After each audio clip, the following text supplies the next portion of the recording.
Yo, what's going on, guys? Sam here. There's the new MacBook Pro. This is courtesy of Apple themselves. And I'm having a bit of a deja vu morning because if you've been following this for a while, like I'm talking like 3 years plus MacBook Pro rumor coverage, this exact same thing happened back in 2016. A few days before Apple was rumored to hold their October event, we saw a leaked image of the newly redesigned with Touch Bar 2016 MacBook Pro. I woke up today and the exact same thing happened again. Hidden inside of a brand new macOS beta, Mac Generation discovered this image right here. Not only of this new MacBook Pro in space gray, but also in silver, confirming so many details that we've been asking about for such a long time. So I want to break down these images per usual, let you know everything that's confirmed, talk about what exactly this means for the future of the MacBook Pro, because there are some pretty big changes here. So drop a like if you guys are excited, hit subscribe for more. Let's go ahead and get started, guys. I'm pretty excited for this one. All right, I think the best way to start looking at these images are to compare this 16-inch MacBook Pro icon with the 15-inch MacBook Pro icon, and that gives you a really good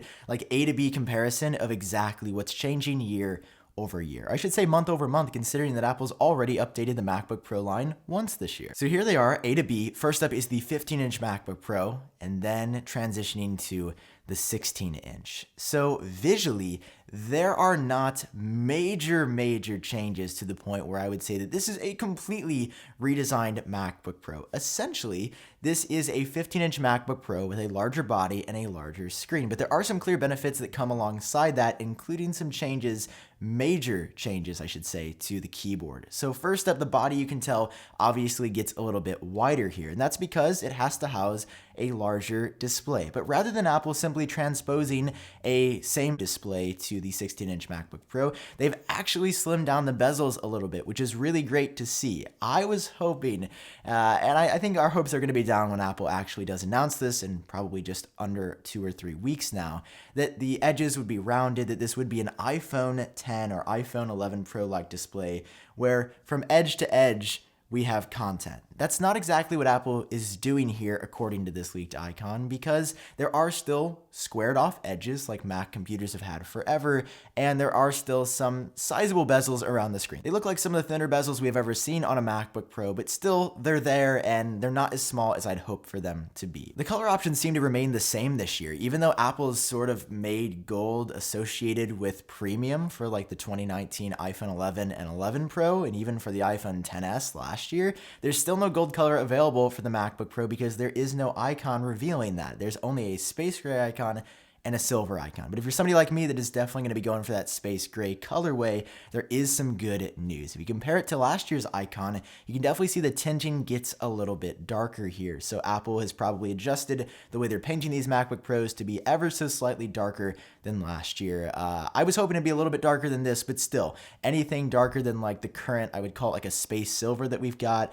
I just want to see something a little bit more matte black. Now, obviously the MacBook Pro is getting a little bit wider, but what about getting taller? It doesn't look like that's going to be the case, which makes me question if Apple's going to be able to significantly increase performance or battery life or the amount of RAM inside this machine, because I feel like, and many pros have speculated, that the MacBook Pro's lightweight design that's really great for traveling, really great for portability, could restrict its actual heat management or the amount of flow of air or power that can actually go to the CPU and the GPU. So we'll have to see if that's going to be the case this year, but good news, it doesn't look to be getting much heavier or much bigger, but bad news, maybe that restricts performance yet again. But we won't know until we see the stats themselves, so I don't want to make any judgment calls right now. Now, to counter that argument right there is some indication that this MacBook Pro will be getting significantly better in either the battery life or power management sector, because a new 96-watt charging brick is what's said to ship alongside it. We saw this leak right here,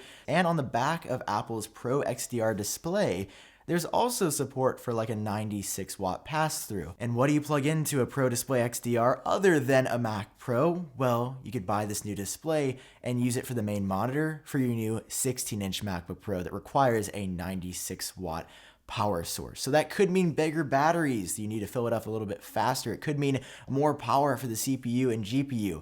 Who knows at this point? But I think that Apple could be working on something amazing while keeping the body still pretty slim and light. Now, moving on to everybody's favorite subject, the keyboard. What changes are happening here? Well, Apple's been rumored to actually switch the switch mechanism inside of the keyboard from butterfly back to scissor, because the butterfly keyboard, while it sounded great and had some benefit, like the keys would all evenly press down, they were really bad. They'd break frequently, and 3 or 4 generations later of that same keyboard, Apple doesn't seem to have gotten it down just yet. So we can't tell what the scissor mechanism is from these images, but we can see that the width, the height of the keyboard doesn't appear to change, but the width of the touch bar in fact does. Because if you look right here, and again, shout out to Mac Generation for discovering this first, you can see if you zoom in that the touch bar ends a little bit shorter, not only on the left side, but also on the right side. It looks like Apple's bringing back the escape key here, which is something that a lot of users had issues with on older MacBook Pros. Like, why would Apple get rid of it? They never really said for sure what their methodology was. But also on the right side here, it's really hard to tell what this one is, but it looks to be an updated Touch ID sensor. This is where the Touch ID sensor was located before, and Apple may have updated it to be faster or more efficient or more secure.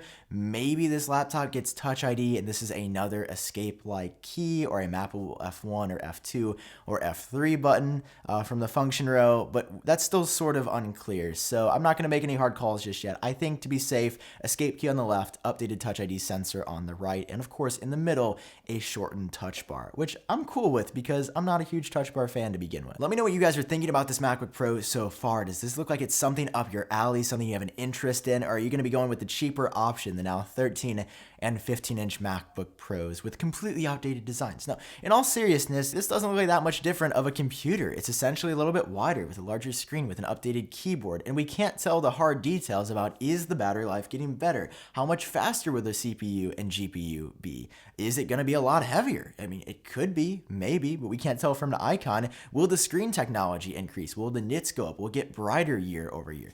These are all details that we're going to have to wait and see from Apple. And obviously, looking at these two images side by side, it's easy to say that not that much has changed at all. But Apple does a really great job of when they throw new wallpapers up on the screen and adjust the angles of how we look at it. Like, we're looking at this straight on. It doesn't reveal a lot, but it does reveal some key details that we've been wondering about, especially the fact that Apple's confirmed that they are making this laptop. This is no longer rumored. This is a product that's probably coming out within the next 2 to 3 weeks. So drop a like for that if you enjoyed the video. If you're excited for that MacBook Pro, hit subscribe so you stay up to date on the latest Apple news.